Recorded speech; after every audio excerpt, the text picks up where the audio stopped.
class, you should have set up your Photoshop document.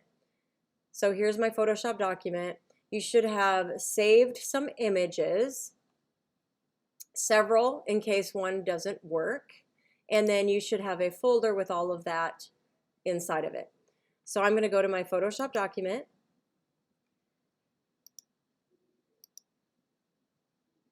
and I am going to go ahead and show you how to place images. So where is my project here? Okay, so Photoshop document, open, and here it is. Everything's set up, and all you have to do is move your desktop over, or not your desktop, but your Photoshop document over so that you can see your folder. And this is the easiest way, is just to click and drag your image in here. Okay, so if I click and drag my image, like this one, for example, I'm going to drag it in here. Okay, this is how it appears. I can either double click or use the check mark to make it place, or to place it, I should say. And it's kind of small, and I need it to fill this square space, but I cannot stretch it. Okay, so I have to keep it proportionate, and I have to have it fill that space. All right, so I'm going to transform this, and how you do that is you do a Command T, and it allows you to adjust things. I'm going to hold down Shift, and I'm going to make it bigger, and then I'm going to move it, and it's still not going to fit that space, so I have to make it even bigger. And now all of a sudden, well, let's see, I'm going to make it a little bit bigger. Okay, now I can fill the space, so I have to decide where I want it to be. Okay, I'm going to go ahead and do it right here, place it right here. I can double click, or I can do the check mark. Okay, now then I'll have to cut off this area because it just needs to fill this space. But if you look at it, it looks pixelated. I'm viewing it right here at 100%, but it looks pixelated. So that is not a good image. Notice that you have a box down here, or a panel, and it has images and background. So you have your white background and then the image that you just placed. I'm going to go ahead and get rid of it, so I'm going to drag it to the trash. Okay, now I'm going to place a different image that will work. I'm going to grab this, drag it in. It comes in nice and big, therefore it will actually work, and I won't have to worry about pixelation. I'm going to move it up to the corner, and again, I'm going to have to make it just a little bit bigger.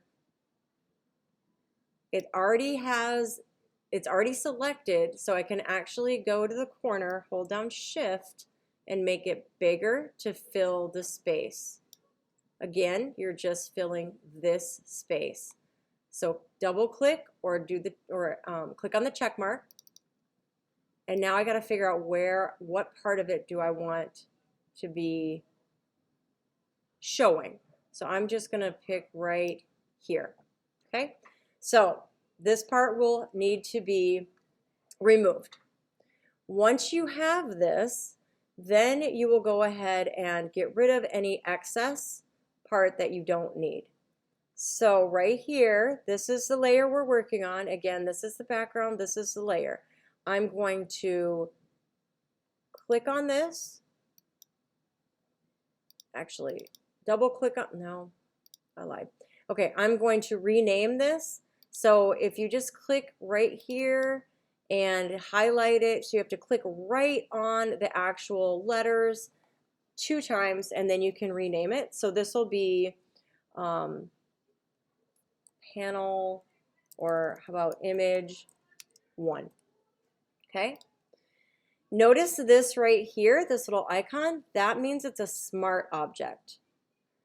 You need to take it from a smart object, and you need to actually rasterize this image. So that means you're going to turn it into pixels. So what you need to do is right click and rasterize that layer, which is this image. Okay. Now you can edit it. If you did not do that, you would not be able to edit it. Now I am going to go to this tool. This is your marquee tool, rectangle marquee tool. Click.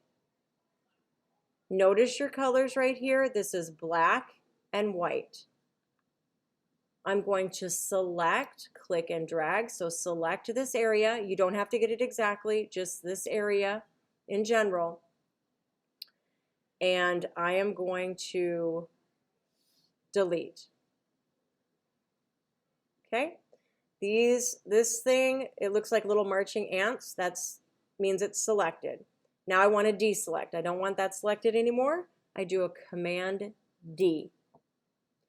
Now you have your image in the space that you want, and it's the right size, and so you're ready to duplicate your image at this point.